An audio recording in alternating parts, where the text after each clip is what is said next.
अगर आप सभी क्लास 6 में हैं तो ये वीडियो आप सभी के लिए बेहद इंपॉर्टेंट होने वाला है। इस वीडियो में मैं आप सभी को अभ्यास 9 पूरा कंप्लीट करवाने जा रहा हूँ। अगर ये एक्सरसाइज आपको थोड़ी सी भी नहीं आती है तो प्लीज़ इसको बड़े ध्यान से देखिए। इसके अंदर हर चीज़ मैं समझाने वाला हूँ, जिसकी मदद से आपको इस तरह के क्वेश्चन एग्जाम में आएंगे तो करने में बहुत मदद मिलेगी। तो चलिए पहला क्वेश्चन पढ़ते हैं और इसको सॉल्व करते हैं। तो पहला क्वेश्चन आपको दिया गया है, अपने आसपास की वस्तुओं के समांतर रेखाओं के युग्मों के 4 उदाहरण दीजिए। तो आपको क्या करना है, अपने आसपास की वस्तुओं को देखना है और उसमें से उदाहरण देना है समांतर रेखाओं के युग्मों का। तो समांतर रेखाओं का युग्म किस तरह से होता है, ध्यान से समझिए। तो दो, ये देखिए जैसे यहाँ पर दो लाइन बनी हुई है, ठीक, तो इसको क्या कहेंगे हम, समांतर लाइन का युग्म कहेंगे। क्यों कहेंगे, क्योंकि इनके बीच की जो दूरी है वो बिल्कुल बराबर है। ठीक है, जब दो रेखाओं के बीच की दूरी एकदम बराबर रहती है तो उसको क्या कहते हैं हम, समांतर रेखाओं का युग्म कहते हैं। ठीक है, तो चलिए अब कॉपी पर चलते हैं और हम यहाँ पर आपको 4 उदाहरण बता देते हैं।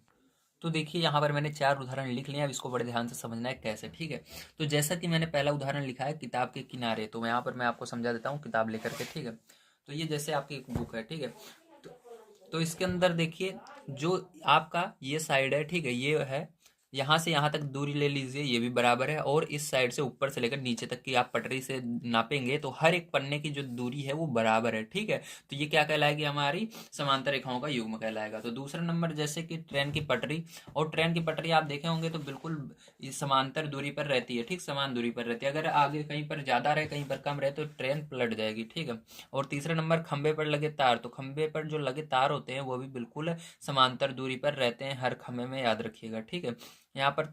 और चौथा नंबर जो है हमारा है पटरी के किनारे। तो मैं आपको पटरी लेकर दिखा देता हूँ कैसे पटरी के किनारे होगा। ठीक है, तो देखिए ये पटरी है आपका। ठीक, तो इस इन दोनों के बीच की दूरी देखिए हर जगह बराबर है। ठीक है, तो ये पटरी के किनारे। तो यहाँ पर आपका ये पहला क्वेश्चन इस तरह से करना था। आइए चलते हैं इसके बाद हम अपने सेकंड नंबर क्वेश्चन पर और उसको पढ़ते हैं, उसको सॉल्व करते हैं। ठीक है, तो सेकंड नंबर क्वेश्चन आप सभी को दिया गया है, पार्श्व चित्र में यल और यम दो समांतर रेखाएं हैं, ए बी और सी डी, इनके बीच की लंबवत दूरी है। मतलब आपको क्या बताना है, यहाँ पर बताया जा रहा है यल और यम जो है आपके समांतर रेखाएं हैं। जैसा देख सकते हो मैंने बता दिया था, समांतर रेखाएं हैं दोनों। ठीक है, बिल्कुल बराबर हैं।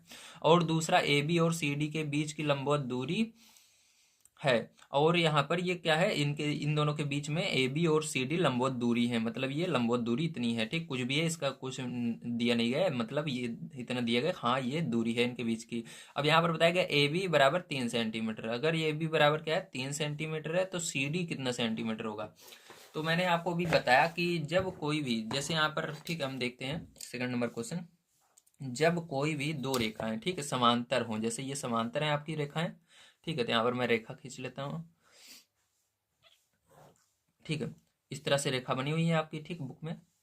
तो जब भी कोई दो समांतर रेखाएं, ठीक है, इस तरह से जब भी कोई दो समांतर रेखाएं रहे और उनके बीच में कोई भी, ठीक है, लाइन खींची रहे, चाहे वो एक रहे, दो रहे, तीन रहे, ध्यान रखिएगा हमेशा वो बराबर रहती हैं। ठीक है, एक लाइन रहे, चाहे दो लाइन रहे या तीन लाइन रहे, ठीक, जितनी भी लाइन रहेंगी सब कितनी दूरी की रहेंगी, बराबर दूरी की रहेंगी।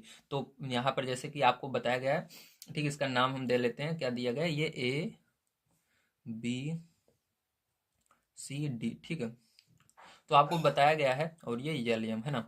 और आपको यहाँ पर बताया गया है ए बी बराबर क्या दिया गया है, ए बी बराबर 3 सेंटीमीटर। ठीक है, कितना सेंटीमीटर, 3 सेंटीमीटर या 3 सेमी मान लीजिए। ठीक है, ये दिया गया है। तो बताइए ए बी 3 सेमी है, ये जितनी दूरी है ये भी इतनी दूरी रहेगी। ठीक, ध्यान रखिएगा हमेशा इसके अंदर जितनी भी लाइनें अब खींची जाएंगी इस ठीक है, यल यल और यम के बीच में जितनी भी रेखाएं खींची जाएंगी सब बराबर होंगी। ठीक, तो यहाँ पर सी डी बराबर भी आपका क्या आएगा, सी डी बराबर भी 3 सेंटीमीटर आएगा। ठीक है, तो इसको हमेशा याद रखिएगा।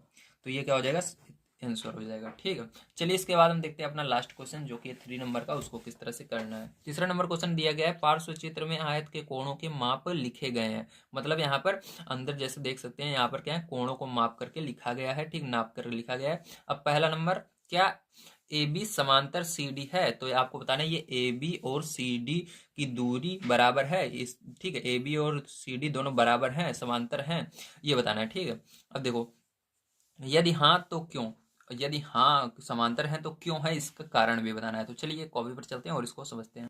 तो देखिए यहाँ पर आपको इस तरह से लिखना है, हाँ क्योंकि ए बी सी डी समांतर है। देखिए हाँ, ए बी सी डी समांतर है क्योंकि आयत के आमने सामने की भुजाएं समांतर होती हैं। ठीक, कोई भी आयत रहता है, जैसे कि यहाँ पर देखिए आपकी बुक में आयत बना हुआ है, ठीक है, तो आयत में हमेशा आमने सामने की भुजाएं हमेशा समांतर होती हैं। ठीक है, इस तरह से आपको लिखना है। तो सेकंड नंबर क्वेश्चन देखते हैं यहाँ पर क्या करना है। तो सेकंड नंबर क्वेश्चन दिया गया है, क्या एडी बीसी है, क्या एडी समांतर बीसी है, यदि हाँ तो क्यों। तो अब ये बताना है एडी बीसी, तो इसके अंदर भी सेम वही स्टेटमेंट रहेगा कि आयत के आमने सामने की भुजाएं, क्योंकि ये इसके आमने सामने है, ठीक, तो ये भी 7.2 सेंटीमीटर की ये भी होगी और ये वाली 5 सेंटीमीटर जो पहला वाला किया। ठीक है, तो यहाँ पर भी यही लिखेंगे। चलिए इसको लिख लेते हैं। तो देखिए आपको किस तरह से लिखना है इसके अंदर, हाँ ए डी समांतर बी सी है क्योंकि आयत के आमने सामने की भुजाएं समांतर होती हैं। ठीक, सेम स्टेटमेंट दोनों में रहेगा, बस यहाँ पर आपका ए बी समांतर सी डी था, यहाँ पर ए डी समांतर बी सी जो आपके क्वेश्चन में बोला गया था। ठीक है, तो यहाँ पर प्यारे जो हमारा ये क्वेश्चन प्रश्नावली आपकी जो है, ठीक है, प्रश्नावली आपकी 9A पूरी समाप्त होती है। उम्मीद है आप सभी को सारी चीजें समझ में आई होंगी। अगर कोई चीज इसके अंदर समझ में ना आई हो तो प्लीज कमेंट कीजिएगा। अगर आप सभी पूरी प्लेलिस्ट चाहते हैं क्लास 6 की, तो ये जो प्लेलिस्ट दिख रही है इस पर क्लिक करके आप हमने जितना भी यहाँ तक वीडियो बनाया है सारे वीडियोस देख सकते हैं क्लास 6 के। इसके अलावा इसके आगे की एक्सरसाइज 9B देखने के लिए ये जो वीडियो दिख रहा है इस पर क्लिक कीजिए, आप 9B एक्सरसाइज पर पहुंच जाएंगे और वहां पर आसानी से 9B एक्सरसाइज पढ़ सकते हैं। तो मिलते हैं अगली वीडियो में। वीडियो कैसा लगा जरूर कमेंट करके बताइएगा। चैनल पर पहली बार आए और लाइक और सब्सक्राइब चैनल को कर लीजिएगा, क्योंकि मैं यहाँ पर डेली आपको इसी से संबंधित वीडियोस प्रोवाइड करता रहता हूँ। डेली 6 बजे आपको क्लास 6 के वीडियोस मिल जाते हैं। तो मिलते हैं अगली वीडियो में। वीडियो देखने के लिए धन्यवाद। आप सभी का दिन शुभ हो।